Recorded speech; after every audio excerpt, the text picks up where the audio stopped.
It's so important that we really, really accept the things that we cannot change and then just move forward. And at that point, I couldn't change the things that had happened to me. Yes, I was so angry at the person that had hit me. But I had to accept it. And life will just happen to you and sometimes we just can't foresee what's going to happen to us in every single day. Welcome to the Kindness Factor podcast, sharing life-changing personal stories of the transformational impact of deep kindness. Hosted by Dr. Elia, the happiness doctor. And Randy McNeely, the kindness giver. Thank you for joining us. Good morning, good afternoon, or good evening, wherever you may be. Welcome to another episode of the Kindness Factor podcast. I'm Randy McNeely, known as the kindness giver, joined by my wonderful co-host, Dr. Elia Gourgouris, the happiness doctor.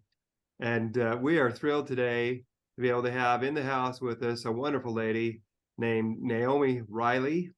And my good doctor, the good doctor, I should say, he is my good doctor friend, Dr. Elia is going to introduce Naomi for us. First of all, Naomi, welcome. Such a pleasure to have you on our show. And let me share some thoughts about this amazing lady.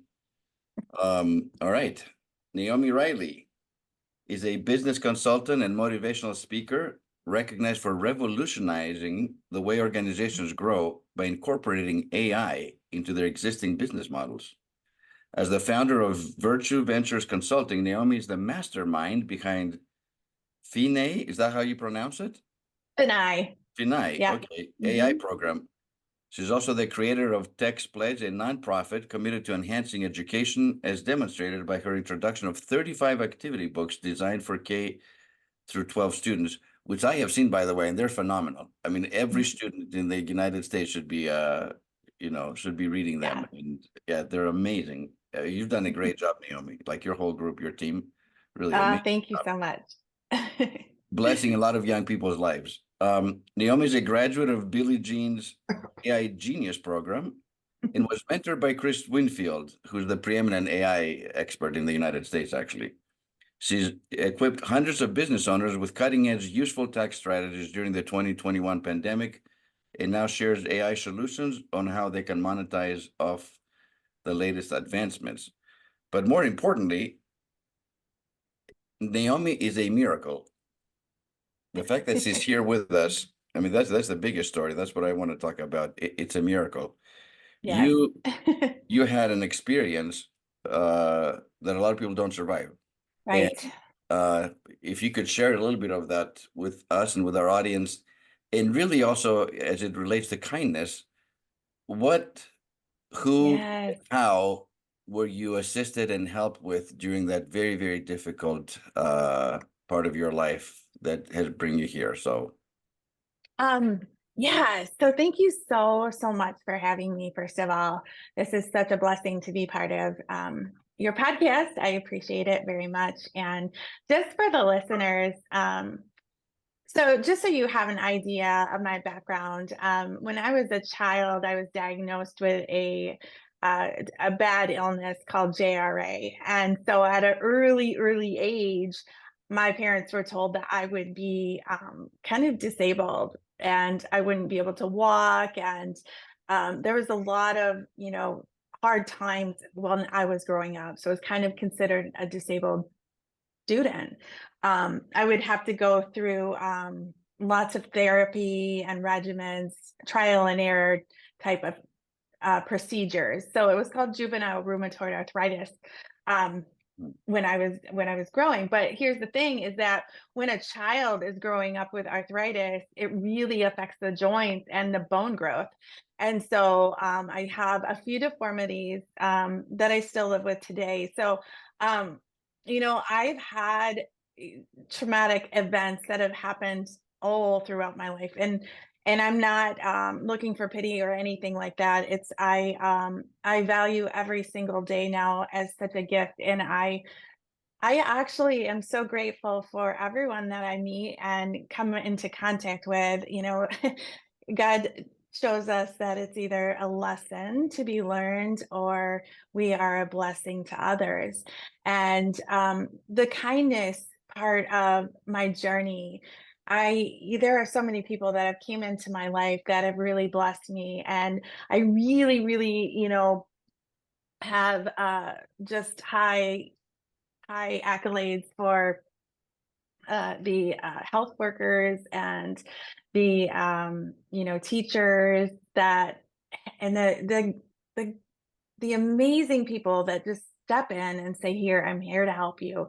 And I know a lot of the times that's their job. They're a teacher, they're a nurse, they're someone that is just there and is in your corner. But I've had all of these amazing people along my journey and my way. So in 2017, though, let me fast forward.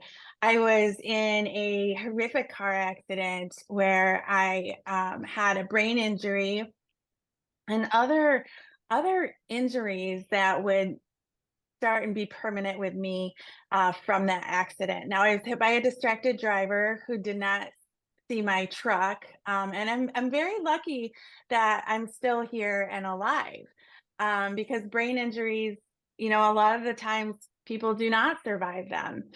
And what happened was I was just traveling down the road and someone turned right in front of me. They didn't see my big SUV. And so, I talk about how I was so upset. And so, I was in that crisis state. My brain had gone into the crisis state. And I really didn't know what was happening at that point. I just remember firefighters getting me out and, saying that I was going to be okay. And the next thing I knew, I was in the hospital, looking up at the ceiling going, I don't want to be here. I was so frustrated. And I think that there was a point of me that was saying I didn't want to be here because I knew back from my childhood what it was like to struggle and what it was like to get back to where I needed to be again. And I didn't want to do that to my family, right? But, hindsight 2020, right? So I am a firm believer in our God and in faith. And, I kept praying, God, if there is a reason that you want me here, then please show me what I'm supposed to do. And I kept leaning into that, leaning into my faith, and the pastors and, the pastors' wives and everyone and family and friends would come and assist me and help get me through my days. It took me 9 months to really get back to who I was back before my accident. So 9 months was where I kind of got back to the point where I can walk again right, I can talk again right, I can get my sentences again right. However, during that time, my neural pathways had to be redeveloped. So when I was out of my brain injury, I could not talk right, I could not balance right, I could not walk right. There were so many things. And so you would never know it. Like when we see you, when I listen to you and I see your beautiful bright smile and your intellect, how successful you are as a businesswoman and as an entrepreneur, like from the outside, you would never know that you had a traumatic brain injury. Yeah. And I've met you in real life. I mean, you're just as normal as any, and as a matter of fact, wiser than most, I think, as a result of that. So I'm kind of curious, what happened during those 9 months? Like, yeah, people, and maybe somebody who really stands out that really helped you in such a way that you're like, man, I need to pass this forward. It's someone who stands out as a kindness hero for you, who during that time stepped into the shoes of a kindness hero and was willing to help you and do what they could to lift you during that time.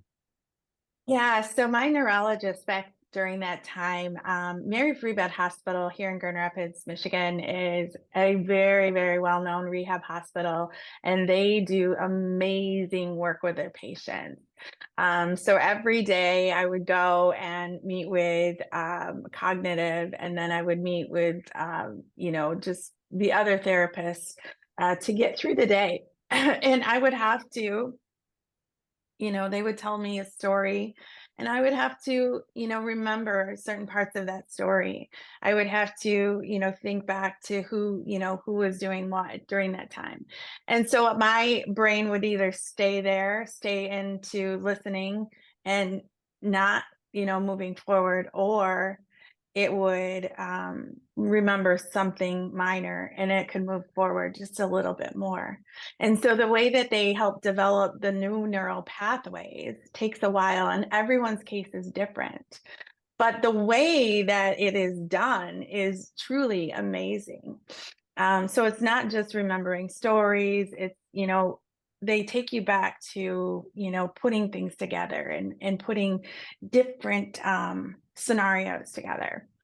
And so I remember, oh man, there were so many times that I did not want to go. I was so like, no, I don't want to go. It just, it's like having to go for an operation or just something that you just don't want to go through. I was so stubborn. My parents would be like, you have to go. I'm like, I don't want to go. And my kids would be like, Mom, you have to go. What kept you going though? Yeah, I'm curious. Yeah. What kept you going for those 9 months? Because 9 months, I mean, when you look back, that's a very long time. I mean, we're talking about like 270 days just going just to get back to normal, get back to thinking clearly and being able to walk and being able to talk and remember stuff.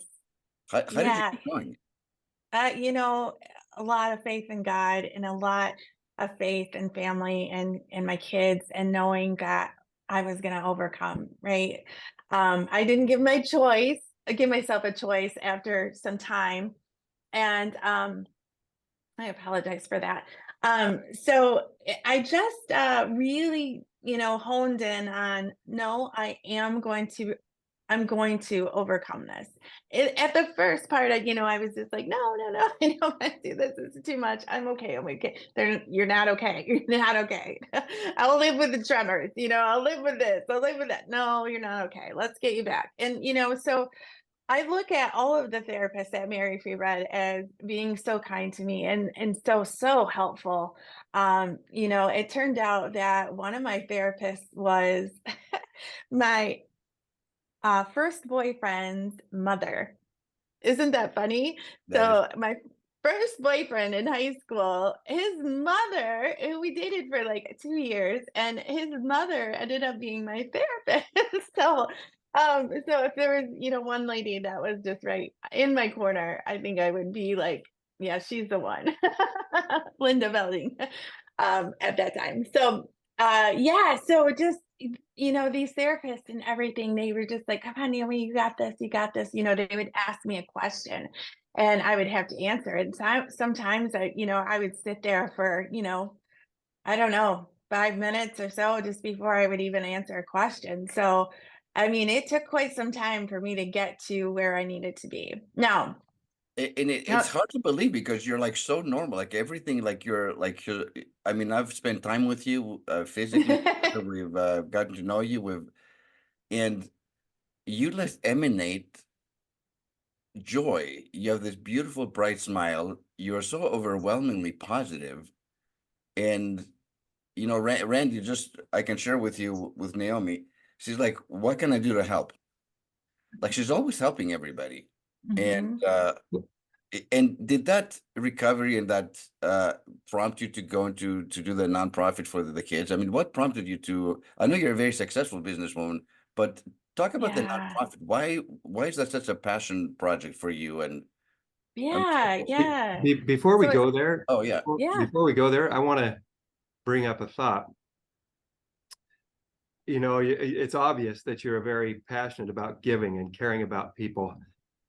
How was it? Was it easy to accept people's help during the time when you were recovering, or was it a challenge? And if it was a challenge, how did you overcome the resistance to allowing others to help? What did you do to be able to accept the kindness that people wanted to give you? Hello, my friends. Thank you so much for taking the time to listen today. We sincerely appreciate you. My friends, I firmly believe that every one of us has an inner kindness hero that is just waiting to be released every day. I'd like to give you a pathway for releasing yours. How? By helping us to flood the earth with as much kindness as possible, to create a global kindemic that spreads love, hope, and happiness. Like and subscribe to each of our social media channels listed in the description, and take out a subscription through Buzzsprout for as little as $10 per month. You can help us to continue to spread the kindemic by bringing you great content here and taking our transformative kindness message to a much broader global audience through the Kindness Factor Human Interest series. Release your inner kindness hero today. Thank you for your support. Right. Thank you for asking that. That's such a really good question, because a lot of us don't want to accept help. Sometimes we can be so stubborn and just, oh no, I got this, right? I kept relying on that verse. I'm not sure where it is in, but accept the things that we cannot change. I kept relying on that because, in every single part of our lives, we will have to accept help, and we will have to accept that we all are a unit. We all should be working together for the greater good. And but yes, it was very, very difficult in the beginning to accept the help. I love to just get things done and be organized and things like that, but during that time I could not. And I just didn't, for me, when I was looking up at that hospital room ceiling saying I don't want to be here anymore, it was more of the fact that I didn't want to have to accept the help from others. I didn't want to have to watch my kids have me to go through all of this again and strive and get there. But now I look back as my journey, it's a journey of resilience and strength. And so back to that, just, it's so important that we really, really accept the things that we cannot change and then just move forward. And at that point, I couldn't change the things that had happened to me. Yes, I was so angry at the person that had hit me. But I had to accept it. And, life will just happen to you and sometimes we just can't foresee what's going to happen to us in every single day. And unfortunate circumstances happen all of the time to people. And the better that we can prepare them, the better it is for everyone. So back to Dr. Elia's question, what propelled me to start the project that I started? It was being hit by a distracted driver and not being able to control that controllable. And it happens all the time, distracted driving and car accidents happen all the time. And so after I had gotten to a point where I was at least doing okay, I had gone back to neurologists, gone to judges, gone to, EMT workers, police officers, and gathered a lot of statistics. And so I had thought, it would be just great if we had another distracted driving campaign that really helped students understand the severities of what can happen when distracted driving goes on. So that propelled me. And then my uncle Can you had say that just for clarification purposes? Yeah. Was this person texting? I don't know if they were not paying attention. Yeah, they were not paying attention. And, I never got an apology or anything on what had happened. And the EMT workers say everyone's brains kind of go into shock after accidents happen, and they just kind of are in a trance, so a lot of the times that doesn't happen. So I was just like, what is happening? I don't want this, one of the things, Naomi, that you talk about initially, you're looking at the ceiling like, I don't want to be here, like this is too painful. And you've mentioned a couple times, I don't want to be a burden to my parents. I don't want my kids to see me this way, and the worry and the burden that I am. And yet you persevered. And right. What a lesson to teach your kids about resilience. Like, we don't give up, we do have faith, we do lean in, and as a result, we're transformed as human beings, because there's been a transformation in you too. Like, this lady's smile is always there. Like, she gets like this eternal, beautiful smile. And thank you. No. I mean, and it's so warm. You're just so warm and loving and accepting of people and helping others. I mean, you never want to say it's a blessing in disguise, because this accident set you back significantly, and there was, a lot of therapy and rehabilitation and so on, but you have come on the other side, seemingly like you're not dark. You could have been resentful, and you could have, not forgiven. You could have been. There's light in you, and I know it's God's light too. I know it's the Spirit, because I see it in your eyes and your smile. How did you persevere? I mean, I again, it's not like I got rear-ended a little bit, and my back hurts, and we're talking about a major life-altering event. Yeah. So 9 months after my accident, I was diagnosed with something called trigeminal and occipital neuralgia.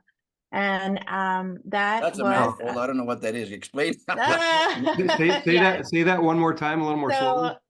Yes, trigeminal and occipital neuralgia, meaning, so there is an artery and a nerve on the right side of my brain, and then there is a artery and a nerve and the back base of my skull that got damaged so bad that they can inflame, and when they're inflamed, they can cause severe pain. And so those are injuries that I live with forever. Do you still have that? I mean, is that something? I do still have that. You do Yes. have it. Okay. Yes. And I am very well, I take supplements daily to help relieve and make sure that I don't go into flares. And so I need to be very, very careful on everything that I do. I look at life as it is so fragile anymore.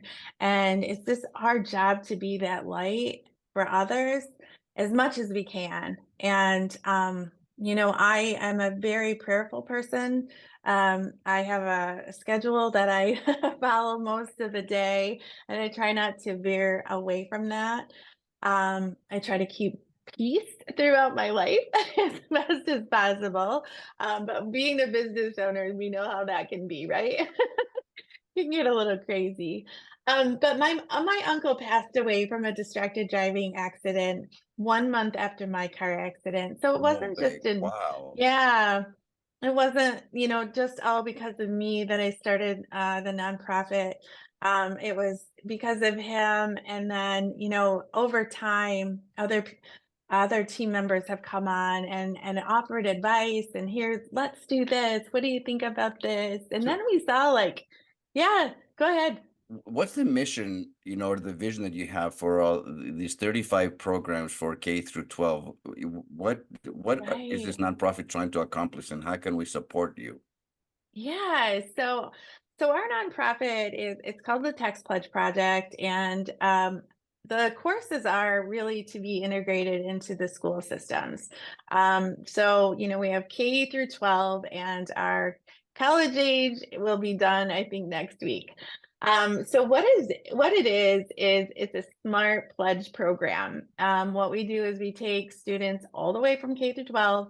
We take them through 10 of our nation's biggest epidemics and dilemmas, from distracted driving to discrimination to acts of violence, cyberbullying. But we're also asking students to raise their mental health, become more emotionally intelligent so they can protect each other, watch for the clues, and then also protect the environment and animal rights. So with our education curriculum, we're showing the students how to do all of these things. And we're also showing them that their mental health plays a huge part in everything that's going on in society. So if there are acts of violence happening, there's bullying happening, their mental health really isn't in check. So that is our mission and goal, is to help educate the students from the youngest age. Let's start implementing it when they're young, so that when they're older, they know, hey, these should be not in our society anymore. Wow, that's what an amazing thing you're doing, and inspiring these young people all the way up through grade 12 and then beyond. It sounds like you're going to go beyond that, to help them to learn to deal with the various challenges that we faced, and do it in a way that can bring about greater kindness and happiness in the world. Naomi, could you share with our audience just 3 pearls of wisdom, 3 nuggets related to kindness that you think might inspire them and give them some direction in their lives? Yes. Always be kind. no matter what the circumstance, always be kind. It does really help kind of just neutralize situations, no matter what you're encountering. Rise up, I think, is a really good motto to use, because, we're not always going to love the situations that happen in our life, but just rise up and become better, become, more emotionally intelligent, to know that your situation is not always something that's permanent. And the third one, just continue to make new friendships, because you never know what kind of amazing friendships are on the other side. Beautiful. Thank you so much for having me. Oh, thank you so much for joining us today. Thank you for giving us the opportunity to learn more about you and your powerful story, your experiences that you've had. And we so appreciate you joining us and being willing to share your journey with us. And if our audience wants to connect with you, how can they do that? What's the best way? Yeah, so you can go to textpledge.us and send us a message. And I normally oversee most of the emails, so you're more than welcome to get in touch with us there. We're on Facebook and all the social media channels too. Okay, can we find all those links on your website? Yes, you can. Okay, great. You're such an inspiration. That's all I gotta tell you. You're such an inspiration. Your positivity, like coming, on the heels of, lifelong, physical ailments and struggles. And the one thing that I associate with you, Naomi, is your faith. Your faith is like front and center of your life. You're unapologetic about it, and it's beautiful to see that. And thank you for your faith. You're just such an inspiration. Thanks for being on our show. Oh, thank you so much. I'm so blessed to have you as a friend. Thanks again for joining us. Thanks to our audience for joining us today. Take the time, I invite you to take the time to think about what you've learned, how it applies to you, and what you're going to do to pay it forward because of that. Thanks so much for joining us, and have a wonderful week. Until next time, remember, with kindness, everybody wins. Thank you.